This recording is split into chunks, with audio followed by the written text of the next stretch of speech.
어머니, 저희 방식이 있으니 간섭은 그만해주세요. 손이 국자 위에서 멈춰버렸습니다. 뜨거운 미역국이 똑똑 떨어지는 소리만 부엌을 채웠습니다.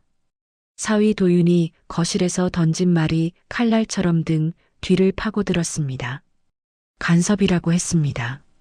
36해 동안 딸을 키우고 지금껏 그 아이의 아이를 돌본 이 마음을 간섭이라고 불렀습니다. 첫 손주가 태어난 지 석 달째 새벽 5시에 일어나 끓인 이 국을 간섭이라고 했습니다. 국자를 조용히 내려놓았습니다. 손끝이 떨렸지만 소리 내지 않았습니다. 63세 나이에도 여전히 배우는 것이 있었습니다. 선의가 언제나 환영받지는 않는다는 사실을요. 미안하네. 목소리가 나오기까지 시간이 걸렸습니다. 거실로 돌아가니 도윤은 소파에 앉아 휴대폰만 들여다보고 있었습니다. 딸 서진은 아기 기저귀를 갈아주느라 바빴습니다. 둘 다 제 얼굴을 보지 않았습니다. 24살의 서진을 낳고 혼자 키웠습니다. 남편은 일찍 세상을 떠났고 시어머니는 며느리 농사를 망쳤다며 등을 돌렸습니다. 그때도 혼자였고 지금도 혼자인 것 같았습니다. 다른 점이 있다면 그땐 서진이라는 작은 손이 있었다는 것이겠지요. 청소기를 밀며 생각했습니다. 언제부터 도움이 부담이 되었을까요? 언제부터 사랑이 간섭이라는 이름을 얻게 되었을까요? 바닥에 떨어진 아기 양말을 주워들며 쓸쓸한 미소를 지었습니다. 거실 한 구석에 놓인 육아용품들이 눈에 들어왔습니다. 젖병 소독기, 기저귀, 분유통, 모두 제가 사다 놓은 것들이었습니다. 하지만 이제 그것들도 간섭의 증거가 될 수 있겠지요. 엄마, 오늘은 일찍 가도 돼요. 서진이 조심스럽게 말했습니다. 눈치를 보는 표정이었습니다. 사위와 어머니 사이에서 어떤 말을 해야 할지 모르는 얼굴이었습니다. 가방을 들고 현관문을 나서며 뒤돌아봤습니다. 문 너머로 아기 울음소리가 들렸습니다. 발길이 무거워졌지만 그대로 걸었습니다.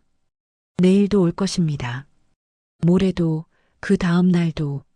하지만 이제는 다를 것 같았습니다.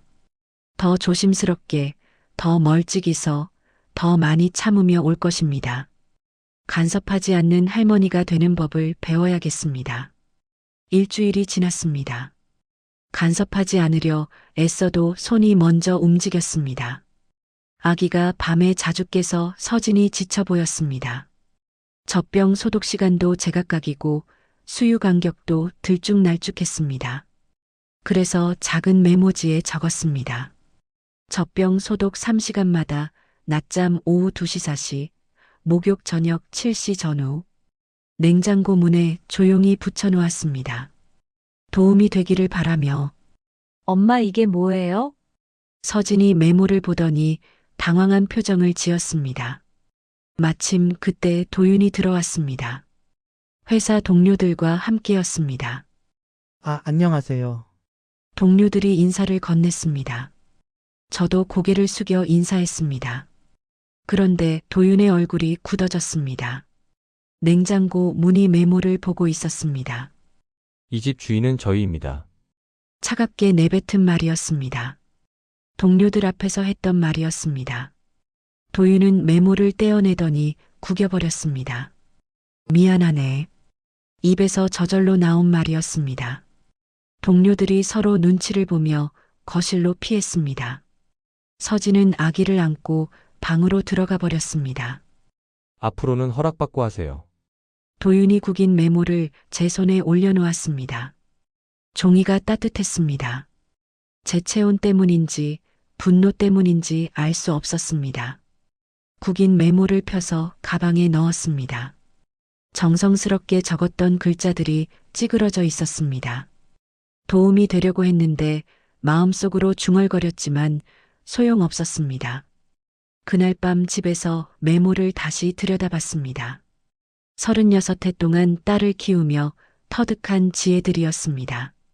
밤에 우는 아기를 달래는 법, 열이 날 때 대처법, 이유식 시작하는 시기까지 모든 것이 경험으로 쌓인 것들이었습니다. 하지만 이제 그것들이 선을 넘은 행동이 되었습니다. 다음 날부터 늦게 가기 시작했습니다. 오전 10시쯤 도윤이 출근한 뒤에 서진 혼자 아기를 돌보느라 힘들어하는 게 보였지만 참았습니다. 청소도 대충, 요리도 간단하게 했습니다. 엄마, 괜찮아? 서진이 조심스럽게 물었습니다. 괜찮아, 내 남편 말이 맞아. 거짓말이었습니다. 괜찮지 않았습니다. 36해 동안 엄마였는데 하루아침에 간섭하는 사람이 되었습니다. 사랑한다고 생각했는데 부담스럽다고 했습니다. 그날 저녁 혼자 앉아 생각했습니다. 도대체 어디서부터 잘못되었을까? 언제부터 제 선의가 남의 영역을 침범하는 일이 되었을까? 메모는 다시 쓰지 않기로 했습니다. 대신 더 멀리서 더 조용히 지켜보기로 했습니다. 그것이 요즘 할머니들이 배워야 할 새로운 사랑법인가 봅니다. 하지만 마음 한구석이 계속 무거웠습니다. 이렇게 물러나는 것이 정말 옳은 일일까? 아니면 그냥 포기하는 것일까? 한 달이 더 흘렀습니다. 이젠 부르기 전엔 가지 말자고 마음먹었습니다. 오전 11시 서진에게서 전화가 왔습니다. 엄마, 준이가 열이 나요. 병원에 데려가야 하는데. 목소리가 떨리고 있었습니다. 예전 같으면 가방도 안 챙기고 뛰어나갔을 텐데 이번엔 달랐습니다. 도윤이가 회사에 있지? 네, 그런데 중요한 미팅이 있다고. 병원은 혼자서도 갈 수 있어. 택시 타고. 전화를 끊고 나서 가슴이 답답했습니다. 첫 손주가 아픈데 할머니가 옆에 없다니. 하지만 참았습니다. 부르기 전엔 가지 않겠다고, 간섭하지 않겠다고 다짐했으니까. 오후 2시 또 전화가 왔습니다. 엄마, 준이 기저귀가 떨어졌는데. 마트에 가면 있어. 분유도 없고 집안도 엉망이고. 서진의 목소리에 울음이 섞였습니다. 그래도 참았습니다. 이제는 그들의 방식대로 해야 했으니까. 저녁 8시 세 번째 전화였습니다. 엄마, 서진이 흐느끼고 있었습니다. 도윤이가 미팅을 못 갔어요.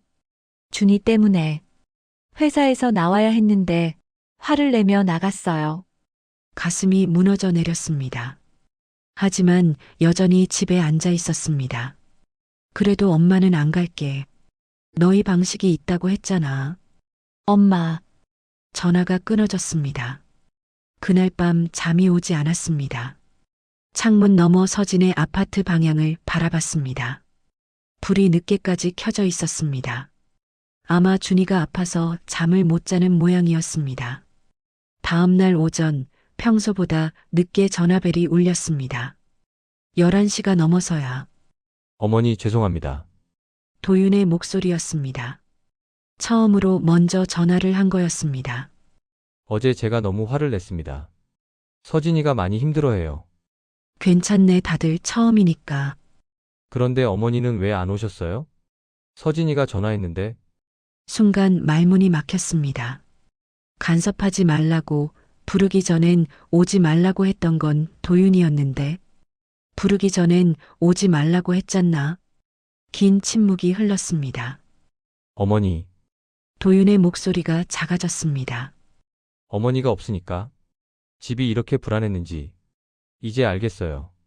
그제야 눈물이 났습니다.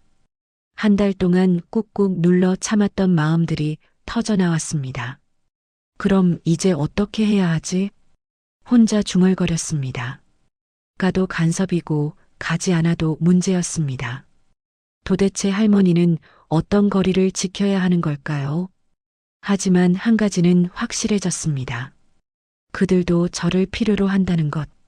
다만 방법을 찾지 못했을 뿐이었습니다. 내일은 가보겠습니다. 하지만 예전과는 다르게. 어떻게 다를지는 아직 모르겠지만 분명 방법이 있을 거였습니다. 간섭도 아니고 방치도 아닌 새로운 방법이. 며칠 뒤 조심스럽게 집에 갔습니다. 도윤이 먼저 말을 걸어왔습니다. 어머니 죄송했습니다. 고개를 숙이는 모습이 어색해 보였지만 진심이었습니다. 괜찮네. 더 이상 말하지 않았습니다. 시간이 필요했습니다. 그날부터 조금씩 달라졌습니다. 도윤이 베란다를 정리하다가 종이봉투 하나를 발견했다고 했습니다. 서진이 그걸 가져와 제 앞에 놓았습니다. 엄마 이거 봉투 안에는 여러 장의 종이가 들어 있었습니다. 분유 정기 결제 영수증이었습니다. 매월 15만 원씩 석 달째 결제되고 있었습니다. 기저귀도 마찬가지였습니다. 언제부터 하신 거예요? 서진이 물었습니다. 준이가 태어나고 나서부터 병원비 카드 결제 내역도 있었습니다. 예방접종비, 감기약과 영양제까지 모두 제 카드로 결제한 것들이었습니다. 가장 아래쪽에는 보육교사와 주고받은 메시지 내역이 있었습니다. 준이 할머니, 오늘도 간식 감사합니다. 아이들이 할머니표 주먹밥을 제일 좋아해요. 준이가 할머니 이야기를 자주 해요. 도윤이 종이들을 하나씩 들여다봤습니다. 얼굴이 점점 굳어졌습니다. 어머니, 뒤에서 해온 것들이야. 서진이 대신 말했습니다. 엄마가 말 안 하고 혼자 다 하고 있었어. 도윤이 고개를 들었습니다. 눈가가 붉어져 있었습니다. 제가 간섭이라고 한 게 이런 것들이었군요. 말하면 부담스러워할 것 같아서 어머니, 도윤이 영수증들을 다시 펼쳐봤습니다. 날짜를 하나씩 확인하고 있었습니다. 이게 전부가 아니죠? 맞았습니다. 전부가 아니었습니다. 새벽에 끓인 국, 빨래, 청소, 장보기. 준이가 아플 때 밤새 간병한 것들. 영수증으로 남지 않는 것들이 더 많았습니다. 저는 정말 바보였습니다. 도윤이 고개를 떨겼습니다. 간섭이 아니라 사랑이었는데 이제 알면 됐어. 서진이 제 손을 잡았습니다. 따뜻했습니다. 엄마, 고마워요. 말 못해서 미안해요. 그날부터 집 분위기가 달라졌습니다. 도윤이 먼저 인사를 했고 제가 하는 일들을 당연하게 여기지 않았습니다. 어머니, 오늘은 뭘 도와드릴까요? 작은 변화였지만 큰 의미였습니다. 저녁을 함께 먹으며 준이가 웃었습니다. 할머니, 할머니 하며 제 품에 안겼습니다. 도윤도 서진도 그 모습을 보며 미소 지었습니다. 내일부터 메모를 다시 써주세요. 도윤이 말했습니다. 대신 제 이름 칸도 만들어주세요. 가슴이 따뜻해졌습니다. 마침내 함께 할 수 있겠구나 싶었습니다. 간섭이 아니라 협력으로, 부담이 아니라 도움으로. 집에 돌아와 새 메모를 준비했습니다. 이번엔 다를 것입니다. 혼자 하는 일이 아니라 함께 하는 일들로 채워질 것입니다. 일주일 뒤 새로운 메모를 들고 딸네 집에 갔습니다. 이번엔 달랐습니다. 혼자 적은 것이 아니라 함께 만든 것이었습니다. 전날 밤 서진과 도윤이 집에 와서 같이 의논했습니다. 어머니 담당은 이거, 제가 할 건 이거. 도윤이 직접 펜을 잡고 자기 이름을 적었습니다. 아빠 도윤이라고 예쁘게 써놓았습니다. 냉장고 문에 메모를 붙였습니다. 예전 것과 비슷해 보였지만 내용은 완전히 달랐습니다. 오전 9시 마이너스 할머니 도착, 아빠 출근 준비. 오전 10시 마이너스 할머니 엄마 함께 이유식 만들기. 오후 3시 마이너스 아빠 중간 체크 전화. 저녁 7시 마이너스 온 가족 함께 목욕시키기. 마지막 줄에는 이런 글이 있었습니다. 우리 준이를 함께 키우는 사람들 마이너스 할머니, 엄마, 아빠. 이제 진짜 가족 같네요. 서진이 미소를 지었습니다. 품에 안긴 준이가 할머니, 할머니 하며 손을 뻗었습니다. 어머니 정말 감사합니다. 도윤이 고개를 숙였습니다. 제가 어리석었습니다. 도움을 간섭으로 오해했어요. 이제 알면 됐어. 더 이상 사과받고 싶지 않았습니다. 앞으로가 중요했으니까 점심을 함께 만들었습니다. 예전처럼 혼자 끓이는 게 아니라 서진과 함께 도윤도 퇴근 후 설거지를 도왔습니다. 어머니, 이 방법 어디서 배우셨어요? 서진이 키울 때 그때도 이렇게 하셨나요? 그땐 혼자였지. 지금은 함께니까 더 좋아. 준이가 첫걸음을 뗐을 때였습니다. 세 사람이 모두 박수를 쳤습니다. 할머니 품에서 엄마에게, 엄마에게서 아빠에게. 준이는 웃으며 돌아다녔습니다. 우리가 모두 준이의 울타리구나. 서진이 중얼거렸습니다. 맞았습니다. 이제 경계가 아니라 울타리였습니다. 서로를 가두는 선이 아니라 함께를 지키는 테두리였습니다. 그날 저녁 집에 돌아와 일기를 썼습니다. 오랜만이었습니다. 오늘 깨달았다. 사랑에도 방법이 있다는 것을. 주는 사랑, 받는 사랑, 나누는 사랑. 나는 지금까지 주는 것만 알았다. 이제는 함께 나누는 법을 배웠다. 창문 너머로 딸네 집 불빛이 보였습니다. 따뜻해 보였습니다. 다음 주에도 갈 것입니다. 하지만 이젠 다릅니다. 간섭하러 가는 것도 도와주러 가는 것도 아닙니다. 가족이 되러 가는 것입니다. 준이가 자라면 이 이야기를 들려줄까 합니다. 할머니와 아빠가 어떻게 친구가 되었는지, 사랑이 어떻게 오해가 되었다가 다시 사랑이 되었는지, 그리고 말해줄 것입니다.